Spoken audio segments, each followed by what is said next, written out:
Hi everybody, welcome.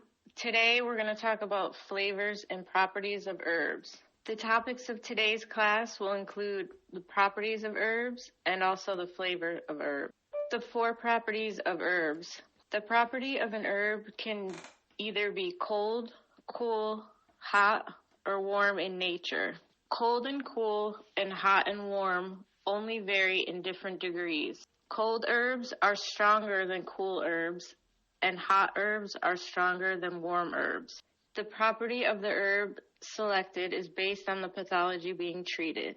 Moving on to the next page, we're going to talk about cold and cool. Cold and cool herbs can be used for the following: clear heat, resolve toxicity, cool blood, nourish yin, purge fire. These herbs are used to treat conditions of heat.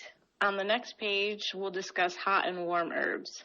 And hot and warm herbs are used for the following: they dispel cold, warm the interior, tonify yang, tonify qi, restore collapse, and these herbs are used to treat cold conditions. Okay, on the next page, we're going to go into the flavors or the tastes. Herbs have been classified by their taste since ancient times. Taste has a relationship to the effect of the herb on the body. Taste is very important in guiding herbs when combining different herbs in formulas.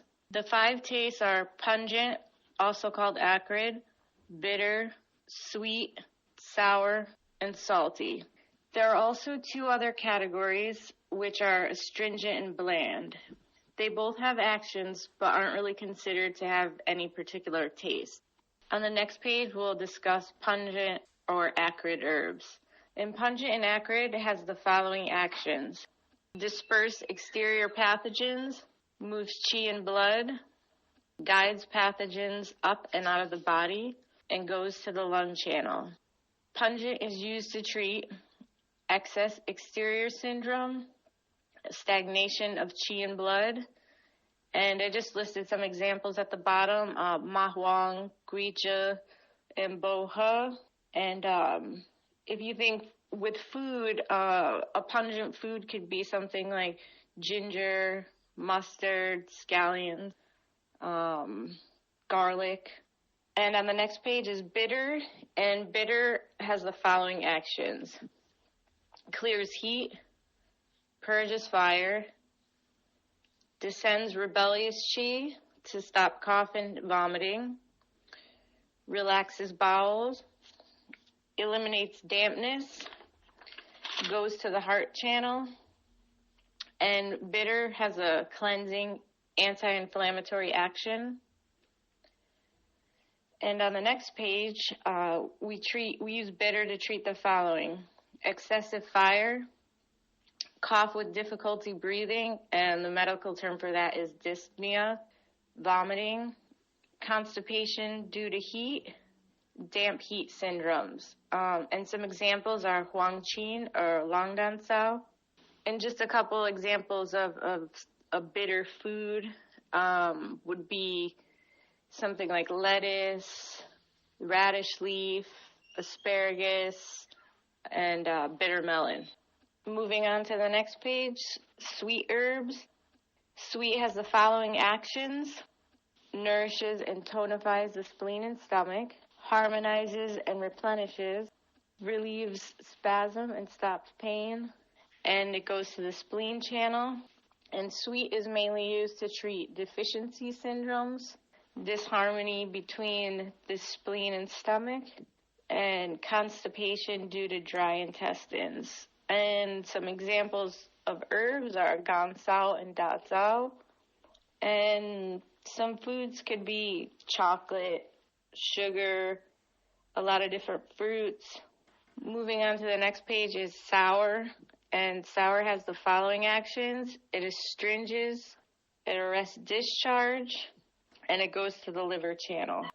And we use sour to treat excessive sweating, chronic diarrhea, spermaturia, and involuntary urination, which is also called enuresis, is the medical term for that. And some examples are Wu Mei or Wu Weizi, And some food examples could be vinegar, lemon, lime, and the next one is salty. And salty has the following actions: relieves constipation by purgation, softens and resolves hard masses, and goes to the kidney channel. And salty is used to treat dry stools and constipation, goiters, masses in the abdomen, or hard masses. And some herbal examples are Meng Shao or Xuan Shen. And a food example would be something like seaweed, clams, crab, oyster, different seafoods. And when everyone's ready, let's do a question. And then on the last page, we have bland. And bland has the following actions: it drains dampness, and it also promotes urination. So bland treats things like edema and dysfunction of urine. And some examples are fooling or juuling. And then astringent has very similar actions as sour. Do we have an acronym for each decoction? For example, 麻黄附子细辛汤. Well, thank you, Amy. I want to say is acronym. I really hope we can have an acronym for those decoctions. You're welcome. I hope I was able to answer all your questions clearly. Also, I wanted to mention I'll be teaching a class, the Advanced TCM English, along with Dr. Philip Lee. The class will be on Wednesdays and Saturdays, and we'll be covering a variety of different topics.